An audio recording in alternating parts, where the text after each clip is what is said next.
नमस्कार साथियों। आज हम एक बेहद महत्वपूर्ण विषय पर चर्चा करने के लिए जुड़े हुए हैं आपके बीच, और ये वीडियो बनाना बेहद आवश्यक है। देश में जो स्वास्थ्य के प्रति जागरूकता का अभाव है, उसको देखते हुए मैं ये वीडियो बना रहा हूँ।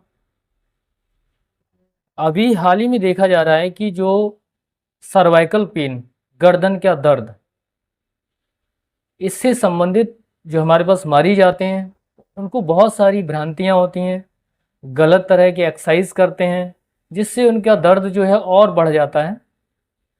तो इन सारे सवालों का जवाब देने के लिए सोचा कि इसको बनाया जाए। ये हमारे पास पेशेंट आए थे, इनको सर्वाइकल पेन था, और इसके साथ साथ दर्द के साथ साथ इनको झन्नाट हल्का और चक्कर आ रहे थे, जिससे बैलेंस या जो संतुलन होता है शरीर का, वो प्रभावित हो रहा था। नमस्ते दोस्तों। मैं सर के पास विद इन अभी मेरे को 12 दिन हो चुके हैं मैं फिजियोथेरेपी कराते हुए। तो सर ने जैसे कि बताया कि मैं आपको यही एडवाइस दूंगा कि सबसे पहले सर ने बोला है तो आप बिना देखे कोई समझे कोई वेबसाइट पे या कोई चैनल पे या यूट्यूब पे देखे कोई भी एक्सरसाइज ना करें। सबसे पहले आप अपना चेकअप कराएं। चेकअप कराने के बाद फिर अपने डॉक्टर से जो भी नज़दीकी है जहां आपको सुटेबल लग रहा है तो आप वहां पे कंसल्ट करें। आपका स्टेज पता होना चाहिए, आपका बीमारी का प्रॉब्लम क्या है, एक्चुअल में फैक्ट क्या है। आप अनऑथराइज तरीके से कोई भी एक्सरसाइज करेंगे तो आपको और प्रॉब्लम बढ़ सकता है। जैसे मेरे को भी हो गया था, मैं भी काफ़ी टाइम से एक्सरसाइज कर रहा था तो मेरे को पता नहीं था, तो मैं भी यही डाउट में था। तो जैसे ही आया तो सर ने मेरे को एडवाइस दिया, तो उसी हिसाब से उन्होंने भी बहुत सारी मतलब एक्सरसाइजेज हैं, बहुत सारी मेरे को बताया, तो काफ़ी रिलीफ मिला है। तो मैं भी यही कहना चाह रहा हूँ कि आप जब लोग करें तो आप एक मतलब किसी के देख रेख में ही ये सब करें, और बिना आप किसी वीडियो या अनथराइज किसी के तरीके से ये चीज़ें मत करें, तो ये बहुत बढ़िया रहेगा। जय हिंद।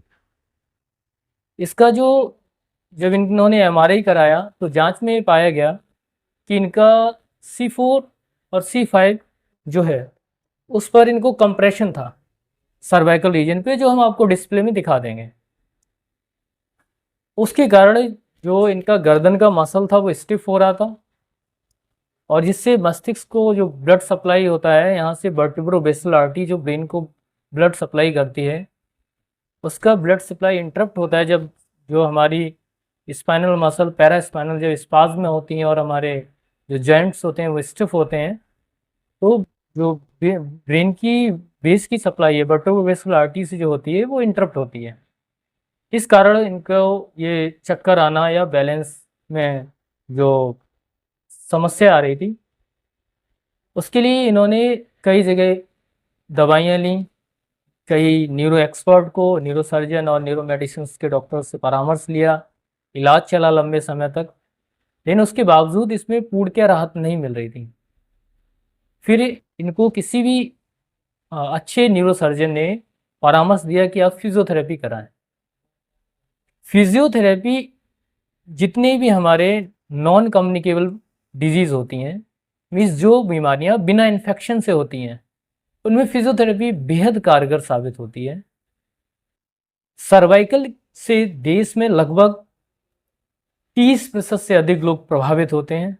इससे युवा, वृद्ध, सभी लोग, महिलाएं और पुरुष, कोई ऐसा नहीं बच रहा है जिसको सर्वाइकल की प्रॉब्लम ना हो रही हो या गर्दन का दर्द ना हो। जब गर्दन की दर्द की समस्या होती है तो लोग जनरली उसका जो निवारण है वो घर पे ही करने की कोशिश करते हैं। उसके लिए वो यूट्यूब पे जाते हैं कि गर्दन के दर्द को कैसे कम करें। यूट्यूब पे पहुंचते ही तो वहाँ पे दो तरह के इलाज देखने को उनको मिलते हैं। पहला योगा और दूसरा फिजियोथेरेपी। मैं स्पष्ट करना चाहता हूँ इस वीडियो के माध्यम से कि कभी भी गर्दन की किसी भी प्रकार के दर्द में, चाहे वो गर्दन हो या घुटना हो या स्पाइन हो, बॉडी के किसी भी प्रकार के दर्द में, दर्द का मतलब आप बीमारी से ग्रसित हैं, आप सामान्य व्यक्ति नहीं हैं, योगा आपको नहीं करना है। योगा एक सामान्य व्यक्ति को करना है ताकि उसको आगे ये प्रॉब्लम ना हो, किसी प्रकार की समस्या ना हो, वो स्वस्थ रहे, इसलिए योगा करना है। और फिजियोथेरेपी जो होता है वो स्वस्थ रहने के लिए भी की जाती है, और साथ में जब कोई बीमारी होती है उसके निदान के लिए फिजियोथेरेपी महत्वपूर्ण होती है। तो जो पेशेंट दर्द की किसी भी समस्या से ग्रसित हैं तो उनके लिए फिजियोथेरेपी बेहद कारगर साबित होती है। अब इसमें देखा क्या गया है, सामान्यतः सर्वाइकल के दर्द के लिए यूट्यूब पे बहुत सारे लोगों ने वीडियोस बना के रखे हुए हैं कि ये वाली एक्सरसाइज करिए, वो एक्सरसाइज करिए। एक्सरसाइज को यूट्यूब पर देखकर, वीडियो देखकर एक्सरसाइज ना करें, क्योंकि वो एक्सरसाइज जो सर्वाइकल का प्रॉब्लम होता है या हमें कोई भी डिजीज होता है उसकी अवस्थाएं होती हैं, स्टेज होती है, first stage, second stage, third, fourth. इसका मतलब है कि हल्का समस्या, उससे और ज़्यादा, उससे और ज़्यादा और सबसे गंभीर। तो अवस्थाओं के आधार पर एक्सरसाइज जो होती है तय की जाती है। यूट्यूब पर सामान्यतः देखा गया है कि जब आम लोग इस वीडियो को देखते हैं कि सर्वाइकल पेन की क्या एक्सरसाइज हैं, तो वो सामने जब खुल के आती हैं तो वो लोग क्या करते हैं कि जो स्टेज सेकंड की एक्सरसाइज हो या स्टेज फर्स्ट की हो, मालूम पड़ रहा है कि थर्ड स्टेज का भी पेशेंट कर रहा है और वही फर्स्ट और सेकंड फोर्थ स्टेज का भी कर रहा है। इससे कुछ लोगों को आराम मिलता है और कुछ की परेशानी बढ़ जाती है। जहाँ तक कि मैंने अब तक पाया अपने 5 साल के अनुभव में, लगभग 95% लोगों की समस्याएं बढ़ती हैं और 4 से 5% लोगों को इसमें राहत मिलती है। तो इनको भी किसी एक्सपर्ट ने या किसी ने इनको बताया कि आपको ये एक्सरसाइज करनी है, इस तरह से गर्दन पे ताकत लगानी है। और वो किस स्थिति में, जब सर्वाइकल पेन हो और साथ में इनका जब एक्सरे हुआ तो ये जो कर्वेचर होता है इसे बोलते हैं लॉर्डोटिक कर्वेचर, ये इनका लॉस था। जब ये एक्सरसाइज करेंगे तो नेक और फ्लेक्शन की तरफ जाएगी, जिससे लॉर्डोटिक कर्वेचर और लॉस होगा। इसका मतलब ये जो एक्सरसाइज कर रहे थे वो गलत थी। और यही नहीं, बहुत सारे ऐसे पेशेंट आए जो यही एक्सरसाइज बताते हैं कि मुझे ये बोली गई है। हमारा जब भी नेक पेन होता है तो 2 चीज़ें रोकी जाती हैं। सबसे पहले जो सामान्यतः सब जानते भी हैं कि गर्दन पर तकिया नहीं लगाना है, वो इस कारण बस कि जब हमारा नेक आगे की तरफ जाएगा तो पीछे का मसल जो होता है उसकी लेंथनिंग होती है और वो कमज़ोर पड़ती हैं, जिससे हमारा लॉर्डोटिक जो कर्वेचर होता है वो लॉस होता है। और साथ में हम फ़ोन का इस्तेमाल करते हैं तो गर्दन को झुका के रखते हैं, इससे भी हमारा जो ये कर्वेचर जो होता है वो लॉस हो जाता है।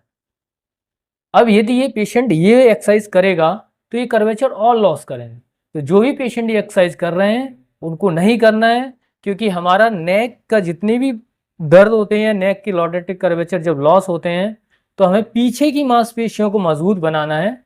और पीछे की मांसपेशियों को मजबूत बनाने के लिए हमें इस जो हमारा नेक का एक्सटेंसर कंपार्टमेंट है पीछे का, उसको मजबूत करना है, न कि इस फ्लेक्सर कंपार्टमेंट को। तो ये ध्यान रखें और ये बहुत महत्वपूर्ण है। अन्यथा आप लगातार आपकी जो कर्वेचर वो लॉस होता चला जाएगा और फिर आपके हाथों पैरों में झंझनाहट आना चालू होगी, उसकी ताकत कम होगी और आगे चलकर आपकी जो स्थिति होगी वो पीड़ादायक होगी। तो जब भी आपको इस तरह की समस्या हो, पहले या तो अपने एक फिजिशियन या ऑर्थोपेडिक सर्जन या किसी फिजियोथेरेपी एक्सपर्ट से परामर्श लें। यूट्यूब का इस्तेमाल ना करें, उसका सहारा ना लें, क्योंकि परामर्श जो होता है वो इलाज से सस्ता है। जहाँ 300 रुपये से लेके 1000 रुपये तक जनरली जो कॉस्ट होता है, परामर्श शुल्क होता है, इससे ज़्यादा आपका नहीं खर्चा आएगा। तो नज़दीकी किसी फिजियोथेरेपिस्ट या फिजिशियन या ऑर्थो न्यूरो के एक्सपर्ट से आप जाके किसी डॉक्टर से जाके परामर्श लें। उसके बाद ये तय करें, पहले ये जानें कि आपको बीमारी की स्टेज क्या है और स्टेज की अवस्था का मालूम पड़े, उसके बाद इसके इलाज के बारे में उनसे जानकारी लें। उसके बाद ये आपको तय करना है, अगर गंभीर स्थिति नहीं है तो आप होम एडवाइस के तौर पर कुछ एक्सरसाइज को ऐड कर सकते हैं।